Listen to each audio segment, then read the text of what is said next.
Yo yo yo, salut les turfeuses, salut les turfeurs, bienvenue pour un nouveau pronostic de Benoît Requin. Merci pour vos likes, pour vos commentaires, n'hésitez pas à vous abonner pour recevoir tous mes pronostics tous les jours et pour accéder à tous mes tickets pour la course du Quintet, rendez-vous directement en description de la vidéo.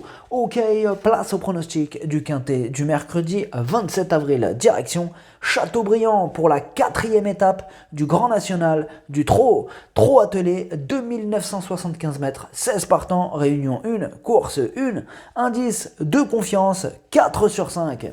Petit retour sur le Quintet du mardi 26 avril. Je vous avais donné une belle base. Les 3 premiers chevaux de mon prono sont dans le Quintet, mais dommage que le 8, mon deuxième cheval de complément, ait joué les troubles fêtes. Ok, c'est parti, on commence le pronostic et on commence avec le numéro 1, Girolamo. Et on écoute Antoine Lérété. Girolamo ne m'a pas surpris en remportant l'étape de Reims où il a bénéficié d'un bon parcours. Auparavant, bien que disqualifié, il avait montré sa forme à Angers.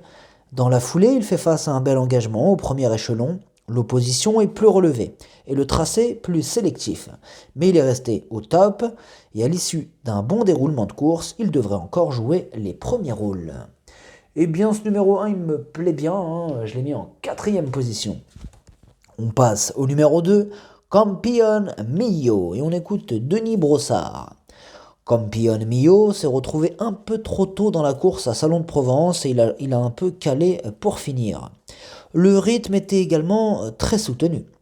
Il est capable de faire mieux cette fois, même si l'opposition est vraiment de qualité. Il va falloir courir petit bras et en dedans et viser une petite place. Eh bien, ce numéro 2, je ne l'ai pas retenu de mon pronostic, mais par contre, il pourrait intéresser les amateurs de champ réduit. Il sera à l'affût de la moindre défaillance des chevaux en vue. On passe au numéro 3, Dixit Danica, et on écoute Maxime Busset. Dixit Danica a manqué d'une vraie course à Salon de Provence, sans quoi il aurait pu se classer au 3e rang. Il est bien engagé au gain, au premier échelon, dans cette course, ce qui m'incite à effectuer le déplacement assez loin. Maintenant, il se frotte à une sérieuse opposition, il va faire de son mieux, je signe avant le coup pour la 5e place. Eh bien, ce numéro 3, il a fallu faire un choix, je ne l'ai pas retenu, par contre, attention, c'est quand même mon cheval de complément en cas de non partant. On passe au numéro 4, Faulet Buissonnet, on écoute Jean-Marie Monclin. Faulet Buissonnet fait preuve d'une grande régularité, dernièrement il n'a été devancé que par Kennedy, actuellement en plein boom. C'est vrai qu'il découvre un engagement idéal à la limite du recul, mais le lot est très bien composé. De plus, il n'y a pas de leader capable d'imprimer un rythme soutenu pour mener la vie dure aux chevaux rendant la distance. Il garde malgré tout son mot à dire pour les places.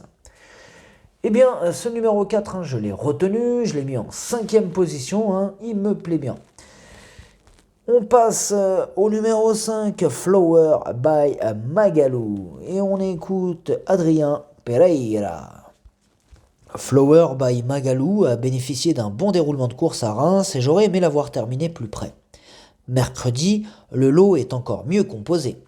Elle n'a pas de marge de manœuvre à ce niveau, mais elle est en forme, maniable et placée à la limite du recul. La piste de Châteaubriand va lui plaire, elle n'est pas hors d'affaire pour les petites places. Ouais, elle n'est pas hors d'affaire, mais bon, c'est pas non plus une première chance. Alors, je ne l'ai pas retenu dans mon pronostic, ce numéro 5. Par contre, c'est quand même mon deuxième cheval de complément en cas de non partant. On passe au numéro 6, Favori de Liton, et on écoute Hugues Lévesque. Favori de Liton ne s'est pas très bien élancé à Reims et il était difficile de revenir. Il n'a pas démérité pour autant. Il n'a pas encore retrouvé son niveau de l'an dernier. Mercredi, il est idéalement engagé à la limite du premier recul, mais l'opposition est très relevée. Il faut qu'il s'élance correctement et qu'il puisse patienter non loin ensuite. Si c'est le cas, la 5e place est à sa portée. Il en faut beaucoup pour qu'il arrive 5e. Bon, ce numéro 6, je ne l'ai pas retenu dans mon pronostic. Par contre, il est en plein milieu de mes chevaux de repérer dans la liste des casseurs possibles de tickets en cas de défaillance de chevaux en vue, bien sûr. Donc c'est pas une première chance numéro 6, mais il pourrait intéresser les amateurs de champ réduit et de grosses cotes. On passe au numéro 7, Ir Delios, et on écoute Franck Harel. Ir Delios a encore très bien couru dans l'étape de Reims, où elle a dû produire son effort sans se faire ramener. C'est la seule du second échelon à s'être immiscée dans le quintet. Elle doit encore rendre la distance, mais sur une piste plus sélective qu'en dernier lieu. Elle est restée au top et se montre très régulière. Elle connaît une grande réussite dans les quintets et ne devrait pas décevoir. Moi je l'aime bien ce numéro 7, je l'ai toujours apprécié ce Ir Delios. Je l'ai retenu en bout de combinaison, mais je l'ai retenu. On passe au numéro 8, Dreamer de Chenu, et on écoute Jean-Michel Baudouin. Dreamer de Chenu n'a pas bénéficié d'un déroulement de course favorable vendredi soir dans la capitale, mais le cheval n'a pas été bon non plus. Louis est suspendu, aussi Gabriel Gelormini va le driver. On va courir à l'économie, le long de la corde et le faire finir. Il faut qu'il rassure dans l'immédiat. Ici, la 5e place serait déjà très bien. Eh bien, ce numéro 8, je l'ai retenu en bout de combinaison. Voilà, pourquoi pas, il va faire ce qu'il peut, il fera de son mieux. On passe au numéro 9, Frija Dupont, et on écoute Nicolas Bazir. Frija Dupont s'était bien élancée à Reims, mais elle s'est rapidement montrée fautive. Vendredi, je ne l'ai pas drivée au mieux. Sa forme n'est pas à mettre en doute, car elle travaille très bien. Elle va se plaire sur le tracé de Châteaubriand. Elle est capable de belles choses lorsqu'elle est décidée, comme lors de sa 3e place dans la finale du Grand National du Trot.